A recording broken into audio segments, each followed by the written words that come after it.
जो इसको पढ़कर अपने मानस यानी मन में रामचरित्र नहीं उतारा, तब तक इसको पढ़ने का कोई अर्थ नहीं है।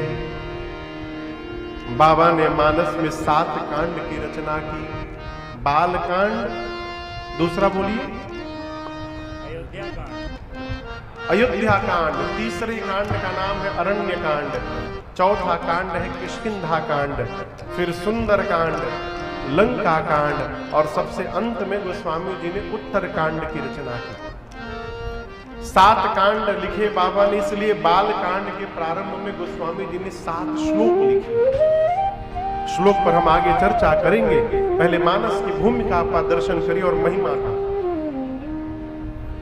जैसे हम लोग इस पंडाल में बैठकर कथा सुन रहे हैं ना, उसी प्रकार श्री रामचरित मानस जी में 4 स्थान पर ये कथा चल रही है। कितने स्थान पर? 4। हर स्थान पर एक कथावाचक है और उस स्थान पर एक कथा बैठकर श्रोता सुनने वाले हैं।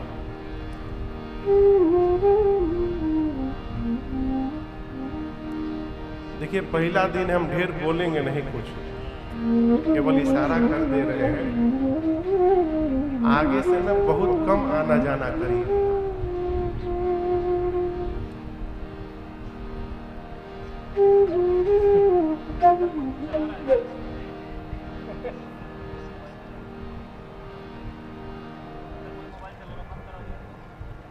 ठीक है,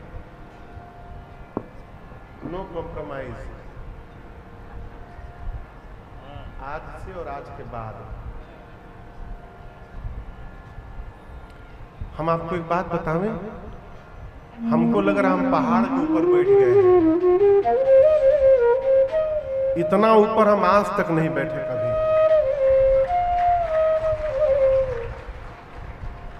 हम जिस मंच पे कथा गाते हैं उस मंच की हाइट होती है 3 फुट बस। काहे, हमको श्रोताओं से कनेक्शन चाहिए। हम पहाड़ पर टंगा गए बनी। मंच तो हाइट है, ये है ऊपर, मंच के ऊपर मंच बनल बही जा, एक और स्टेप बन गया।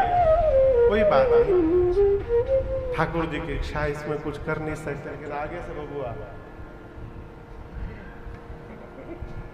यदि मंच ऊपर भइल दिन हम अइबे ना करम कथा बात, तू बची। कथा सुनाने आए हैं ना, जब तक वो कनेक्शन नहीं होगा कैसे भाव बनेगा। टेप रिकॉर्डर तो है नहीं, दबा देने बाजता नहीं। हम लोग आवता जाता, बतियावता, पियता, खाता, यही सब चलबे ना खाने दादा। लेकिन हम आपको भाव से कथा सुनाएंगे, जानकारी भी ना हुआ है, जो भी है। हरि कृष्ण। बहुत नीचे से गा लिए, भगवान का एक कथा ऊपरों से गा के देखा था। मैं सौभाग्यशाली हूं कि मेरे सामने पहले दिन हजारों लोग बैठे हैं। मानस में जहां कथा चल रही है वहां 1-2 श्रोता केवल बैठे हैं। एक महापुरुष कह रहे थे हमसे बहुत पहले, महाराज श्रोता तो एक ही 2 होते हैं। हम बोली बाकी सब सोता होते हैं। सोता माने सोने वाले। लेकिन मैं आपको बताऊं, जहां रघुनाथ जी की हम लोग कथा गाते हैं उस पंडाल में कोई सोता नहीं होता है, वहां सब श्रोता होते हैं। क्यों? सोने वाला यहाँ आइबे नहीं करेगा। सोने वाला यहाँ आइबे नहीं करेगा। यहाँ वही आएगा जिसको रघुनाथ जी में प्रेम हो, जिसको भगवत कथा में अनुराग हो। मानस के 4 घाट, प्रत्येक घाट का अपना एक स्वभाव है। वहां एक वक्ता है, वहां एक श्रोता है, और उस घाट का अपना एक विशेष नामकरण हुआ है। सबसे पहला जो घाट है, उस घाट का नाम है शरणागति घाट। क्या नाम है? शरणागति घाट। ये घाट कहां पर बना है? तो ये घाट बना है काशी जी में। यहां बनारस का कोई है? ये कहो, जहां के नाम बोलो थे वही जाके लोग हाथ उठावत है। काशी जी में घाट है जिसका नाम है अस्सी घाट, जहां पर वक्ता के रूप में पूज्यपाद गोस्वामी तुलसीदास जी विराजमान है।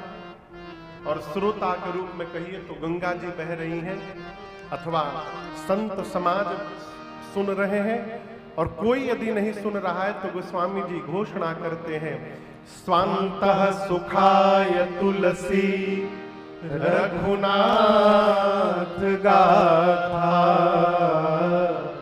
भाषा निबंध मति मंजुल मातर होती। स्वान्तः सुखाय, गोस्वामी जी अपने अंतःकरण को सुख देने के लिए कथा गा रहे हैं। देखिए, हम कथा आपको सुना रहे हैं, जब तक कथा मुझे आनंद नहीं प्रदान करेगी तब तक आपको आनंद प्राप्त होने वाला नहीं है। दूसरे को सुख देने के लिए कथा नहीं सुनाना है, अपने को सुख देने के लिए कथा गाना है। गोस्वामी जी कहते हैं, स्वान्तः सुखाय तुलसी रघुनाथ गाथा। गोस्वामी जी का अपना निज मन सुन रहा है। ये मानस जी का पहला घाट है, इसका नाम है शरणागति घाट। अब गोस्वामी जी कहते हैं, मैं वो कथा सुनाने जा रहा हूं आप लोगों को जो तीर्थराज प्रयाग में बैठकर श्री याज्ञवल्क्य ऋषि ने श्री भरद्वाज ऋषि को राम कथा सुनाई। दूसरा घाट है तीर्थराज प्रयाग। इस घाट का नाम है कर्मकांड घाट, और वक्ता है याज्ञवल्क्य ऋषि, श्रोता है भरद्वाज मुनि। ये मानस का दूसरा घाट।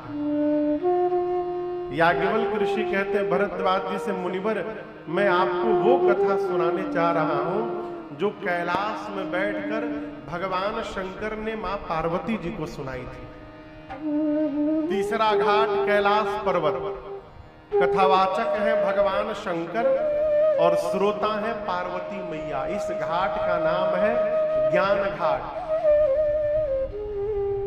शंकर जी कहते हैं पार्वती जी से, देवी मैं आपको वो कथा सुनाऊंगा जो नीलगिरी पर्वत पर बैठकर श्री कागभुशुंडी जी ने मूल रूप से गरुड़ जी महाराज को सुनाई थी। चौथा घाट है नीलगिरी पर्वत। वक्ता है कागभुशुंडी जी और श्रोता है श्री गरुड़ जी महाराज। इस घाट का नाम है भक्ति घाट। अब आपके मन में एक प्रश्न आएगा, महाराज जी ये नामकरण कैसे हो गया? तो वही कथा कहीं चल रही है तो शरणागति घाट नाम है, वही कथा कहीं चल रही है तो भक्ति घाट नाम पड़ गया, कहीं ज्ञान घाट, कहीं कर्मकांड घाट। ये नामकरण कैसे हुआ?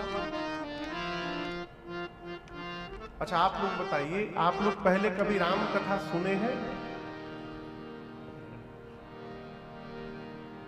पूछा था नहीं हम तो बोलिए हाँ हाँ, चाहे ना बोलिए। सुने हैं टीवी में ना सामने से? अच्छा सुने हैं। कितने लोग सुने हैं? अपने राम जी को तो नहीं सुने होंगे, हम पहली बार यहाँ आए हैं। किसी दूसरे वक्ता से सुने होंगे, दूसरे कथावाचक से सुने हैं ना? मेरा प्रश्न है, क्या सभी कथावाचक एक ही जैसी कथा सुनाते हैं? कहिए, काहे कि तबीयत एक ही है? जिस पुस्तक को केंद्र में रखकर कथा गाई जा रही है वो ग्रंथ तो एक ही है, फिर कथा क्यों बदल रही है? कथा इसलिए बदल रही है माई बाप, इस कथा को गाने वाले वक्ता का चित्त जैसा होता है, उनका भाव जैसा होता है, उनका ज्ञान जैसा होता है, वो उसी अनुरूप कथा सुनाते हैं। किसी विरक्त महात्मा से कथा सुनिएगा तो विरक्ति चढ़ जाएगी, फिर लगेगा घर द्वार नौकरी व्यापार सब बेकार है, सब छोड़ छाड़ के पहुंचल जाओ बाबा जी के मठ पर। और बुरा न मानिएगा, घर में कम झंझट है, जब वहां जाइएगा तो पता चलेगा घरवा से ढेर झंझट वहां पड़ा हुआ है। पहले के लोग न्याय कहता है चौथे पन नृप कानन जाई। चौथे पन में राजा को वन में चला जाना चाहिए। वन में जाने का मतलब अब तो पहले वन बचा नहीं, तो राजा कहाँ वन में जाए, वन में जाए माने जंगल में न चला जाए, घर में ही जंगल की तरह रहना ये कानन बात है। देखिए बुरा न मानिएगा, कई लोग तीर्थ में जाकर भी घर में रहते हैं। कैसे महाराज, तीर्थ में चले तो गए, पहुंच गए अयोध्या, 4 बजे घर है, फोन मिला के नाश्ता बन गई, अभी ले जगला लो ना। वो पहुंचा है तीर्थ में, लेकिन मन से घर में बना हुआ है। कई लोग घर में रहते हुए भी तीर्थ में वास किया करते हैं। हमारा शरीर कहाँ है ये महत्वपूर्ण नहीं है, हमारा मन कहाँ जी रहा है ये महत्वपूर्ण है। इसे श्रवण कर मिट जाती है, इसे श्रवण कर मिट जाती है, कथा श्रवण कर मिट जाती है, कथा श्रवण कर मिट जाती, 100 जन्म जन्म की कथा। राम कथा, जय श्री राम कथा, जय जय राम कथा, जय श्री राम कथा। 3 घाट पर कथावाचक ने महिमा गाई, 3 घाट पर कथावाचक ने महिमा गाई। 4थे घाट पर वक्ता भी चुप बैठे हैं, लेकिन जो श्रोता है वही महिमा गाने लगे। सोचिए हम यहाँ राम कथा गाने आए हैं, आरती हो गई, विनोद जी माइक पकड़ लिए, आप पकड़े नहीं, मैं बता रहा हूं। हम यहाँ बैठे हैं, माइक लेके खड़े होकर यही कथा गाने लगे, कैसा लगेगा हो। 4थे घाट पर कथावाचक है श्री काकभुशुंडी जी, कौआ महाराज। श्रोता है गरुड़ जी, पक्षियों के राजा। काकभुशुंडी जी कथा प्रारंभ करने वाले थे। सामने नाना प्रकार के पक्षी आकर के बैठे थे, श्रोता। पक्षी की बात तो पक्षी सुनेगा ना, तब तक गरुड़ जी आए। गरुड़ जी पक्षियों के राजा हैं। काकभुशुंडी जी कौआ है। देखे कि राजा आ गए हमारे, मंच से नीचे उतर गए, जाकर उनको दंडवत किया, सुंदर स्थान पर बिठाया, उनका पूजन किया। अब पूछे प्रभु आप यहाँ क्यों आए हैं, आपके आने का कारण क्या है? आप तो राजा हैं, हमको बुलाए होते आप। इसके पीछे क्या कारण है? जीवन में कभी इस अभिमान में नहीं रहना चाहिए कि हमसे बड़ा ज्ञानी कौन है। क्यों? भगवान की माया किसको फंसा ले, ये कोई कहने वाला। गरुड़ जी महाराज भगवान के वाहन है, वाहन समझ रहे हैं? भगवान गरुड़ पर ही बैठ के चलते हैं, इतने निकट रहने वाले हैं गरुड़ जी। लंका के युद्ध में राम जी नाग पास में बंधे। नारद जी ने गरुड़ जी को कहा कि आप जाकर भगवान को नाग पास से मुक्त करिए। गरुड़ जी भगवान को मुक्त तो कर दिए नाग से, लेकिन स्वयं फंस गए। सोचने लगे क्या भगवान को भी कोई बांध सकता है? ये बंधे हुए थे, मैंने खोला है। नहीं, ये भगवान नहीं हो सकते। भगवान में संशय हो गया। नारद जी के पास गए। नारद जी बोले आपको बीमारी ने पकड़ लिया है। रेफर किया तुरंत ब्रह्मा जी के पास। ब्रह्मा जी बोले बहुत भारी बीमारी ने पकड़ा है, इसका ट्रीटमेंट हमारे पास भी नहीं है, शंकर जी के पास आइए। शंकर जी के पास गए तो शंकर जी बोले हम आपको रेफर कर रहे हैं, आप काकभुशुंडी जी के पास जाइए, जब तक बहुत लंबे समय तक कथा सत्संग करिएगा तब आपका ये भ्रम समाप्त होगा।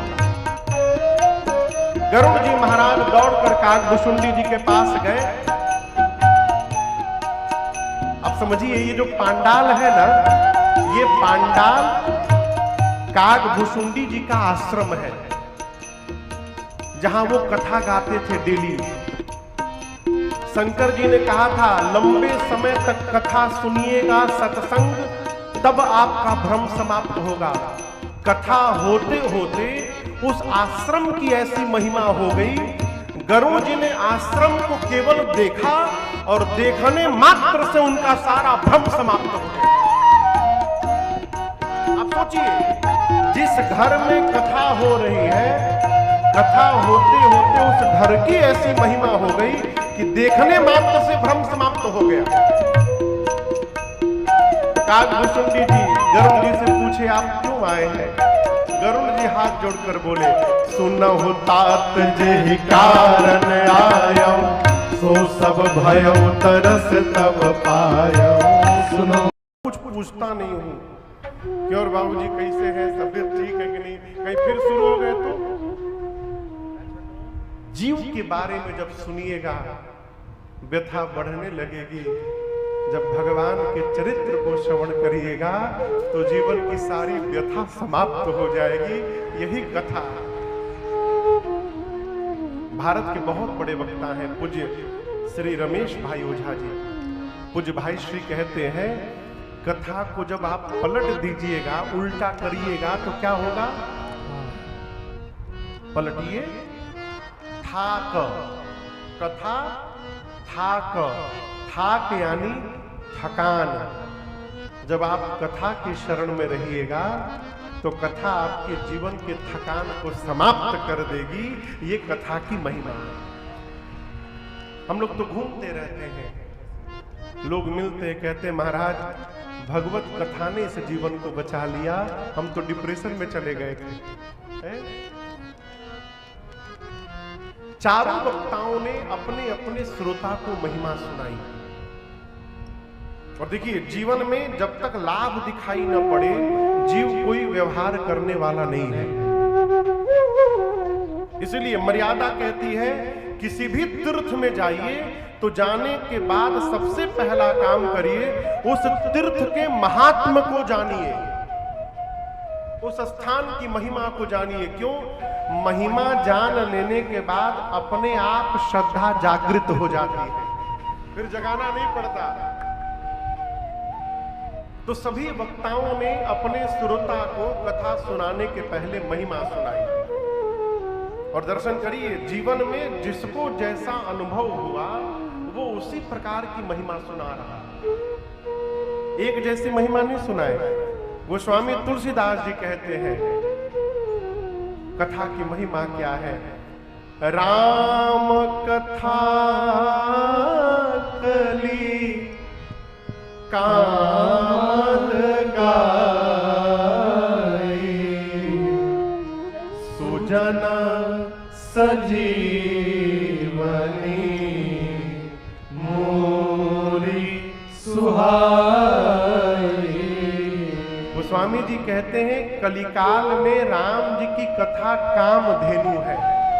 क्या है? बोलिए, कामधेनु। हम लोग किस युग में जन्म लिए हैं पता है आप लोगों को? नहीं क्या मालूम? कलयुग में 4 युग हैं। सतयुग, दूसर का 3 को तो बचले बात, जो बोलिए कौनो एक चल ही जाएगा। लेकिन क्रम से आइए तो सतयुग, सतयुग के बाद त्रेता, त्रेता के बाद द्वापर, द्वापर के बाद कलिकाल, कलयुग। तनिक भी समाज में अप एंड डाउन होता है ना, तो लोग कहते हैं महाराज घोर कलयुग आ गया। अभी कहां आया कलयुग? अभी जन्मतुआ लड़का है। अभी कुल 5100 कुछ साल बीते हैं कलयुग के। कलयुग की उम्र 4,32,000 साल है। 4,32,000। अभी कितनी बार आएंगे जाएंगे रघुनाथ जी जाने। कलयुग हो गया महाराज, महापाप हो गया, भ्रम में जी रहे हैं। जितना आनंद कलयुग में है उतना आनंद त्रेता में भी नहीं था। ये विश्वास में रहिए।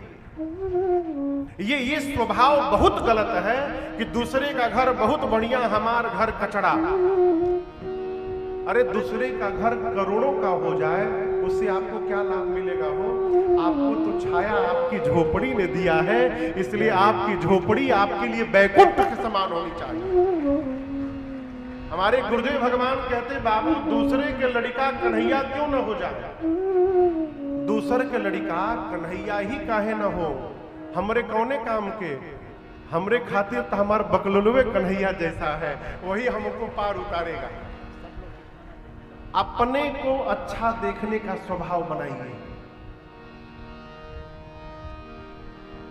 भारत के बाहर लोग कहते हैं बहुत बढ़िया, हम लोग 3 महीना भारत के बाहर कथा गा के अभी आए हैं। 3 महीना से भारत के आपन देश जैसा धरती पर कोई देश नहीं। मैं व्यासपीठ पर बैठ के कह रहा हूं, आप 1 महीना रह जाइएगा, डिप्रेशन में चले जाइएगा।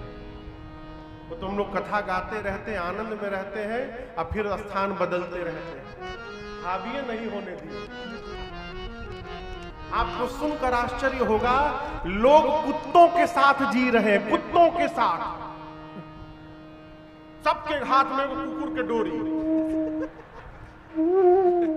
आप विश्वास नहीं करिएगा, झबरहवा कुकुर, बड़का कुकुर, छोटका कुकुर, पतरका कुकुर, जे जैसन बा अपना लायक के कुकुर रख ले बा।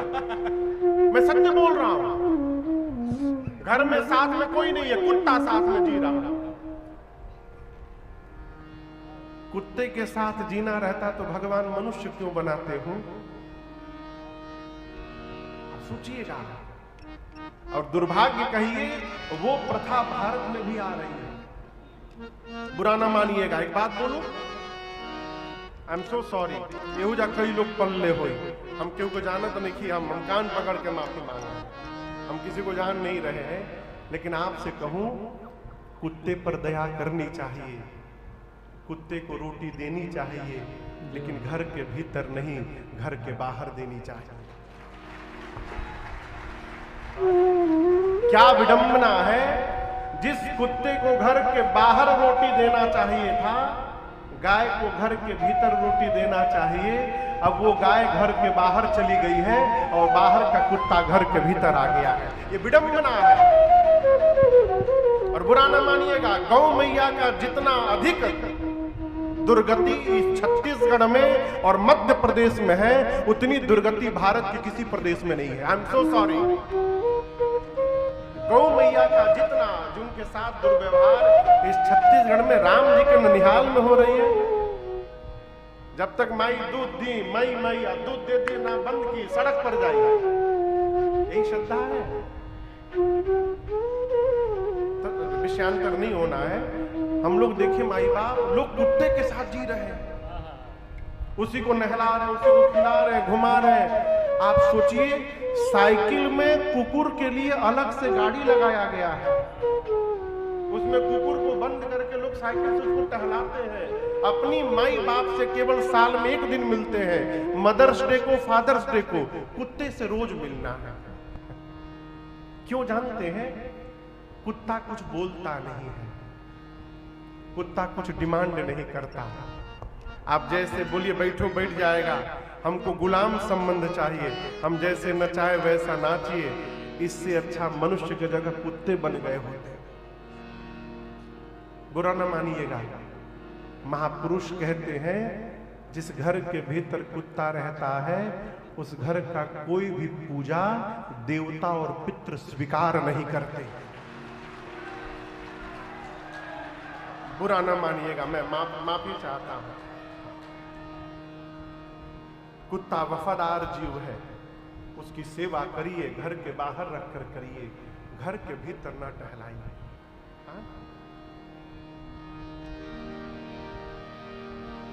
गोस्वामी तुलसीदास जी कहते हैं, कलिकाल में राम जी की कथा कामधेनु है।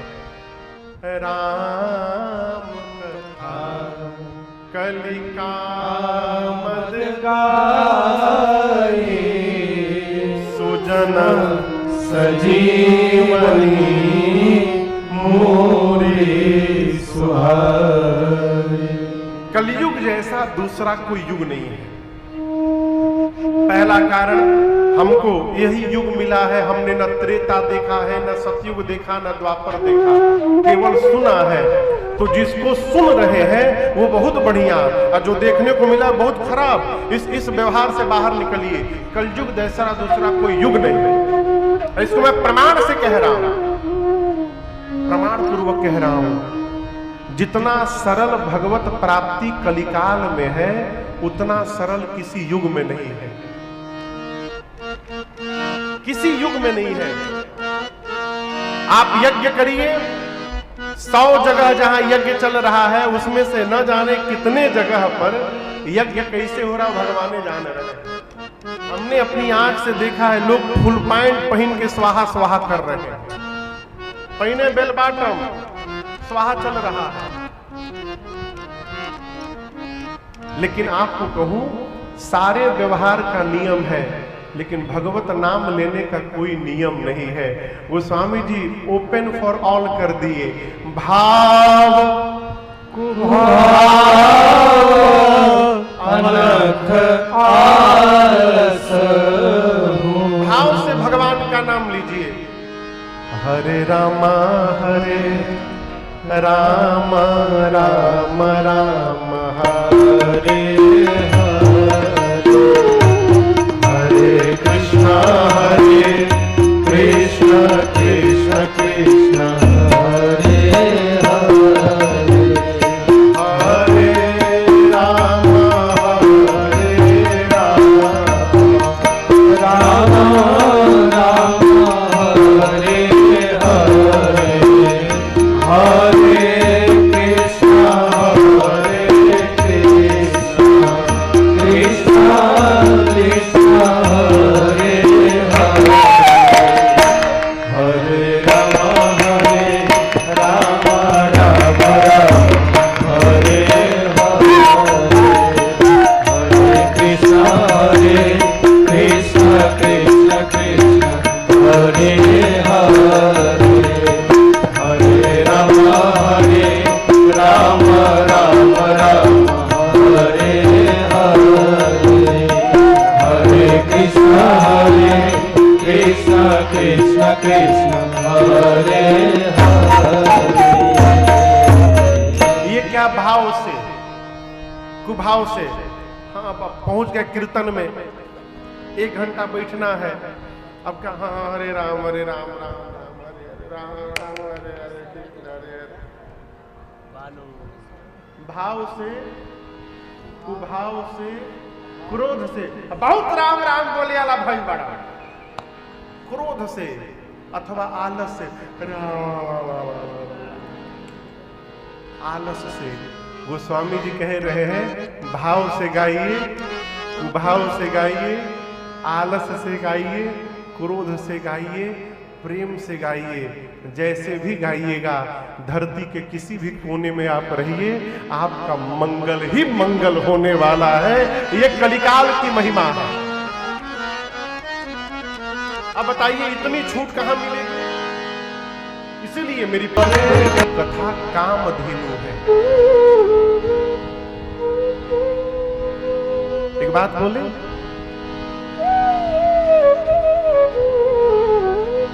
विरोध जितना शीघ्र हो सके समाप्त कर लीजिए। दिन में यदि केहू से मनमुटाव भी हो जाए ना, विनोद जी, जीव है वो, आपन 5 अंगुरी बराबर नहीं है।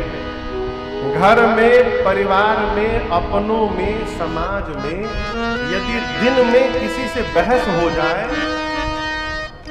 तो उसको बहुत लंबा न खींचिए।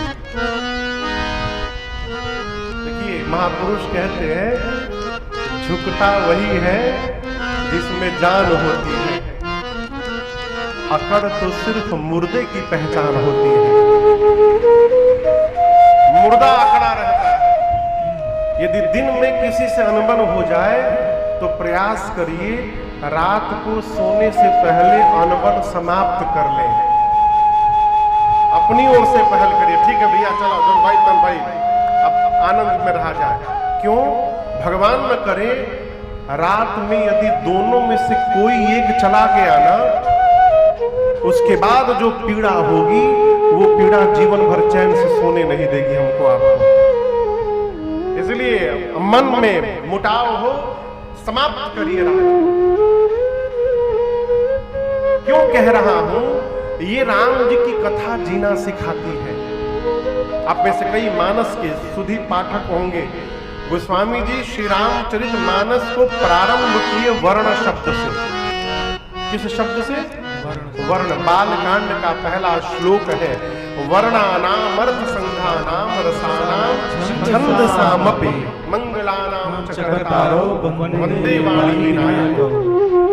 प्रारंभ किए वर्ण शब्द पर और मानस की पूर्ण आहुति गोस्वामी जी मानव शब्द पे करते हैं। ते संसार पतंग घोर किरणे दहयंति नो मानवा। एक महापुरुष को मैं सुन रहा था, कह रहे थे कि गोस्वामी जी वर्ण पे प्रारंभ किए, मानव पर पूर्ण किए। इसका अर्थ समझते हो? गोस्वामी जी कह रहे हैं केवल मानव का शरीर प्राप्त होने से हम मानव नहीं है। अच्छा आप बताओ, आप में से भोजन कौन कौन करता है? गलत पूछ दिए का? हम तो भाई करते हैं, सभी लोग करते हैं। ये भोजन पशु भी करता है। अभी अभी हम लोग कहाँ ये बात आई थी? वो ब्रसेल्स में ना, ब्रसेल्स में। अभी हम लोग बेल्जियम में थे, यूरोप में। वहां की राजधानी है ब्रसेल्स, वहां कथा चल रही थी। यहाँ वहां ये प्रसंग आया था। वहां पर मैंने पूछा कि आप लोग भारत छोड़ के यहां क्यों आए हैं? 25 साल, 40 साल, 50 साल पहले भारत जैसी भूमि छोड़ करके यहां बेल्जियम में क्यों आकर के बैठ गए हैं? सब लोग एक स्वर में बोले, महाराज पेट के लिए। भगवान यदि केवल पेट ना बनाए होते तो मनुष्य कोई काम नहीं करता। हम कथा बांच रहे हैं, पेट के केंद्र में है।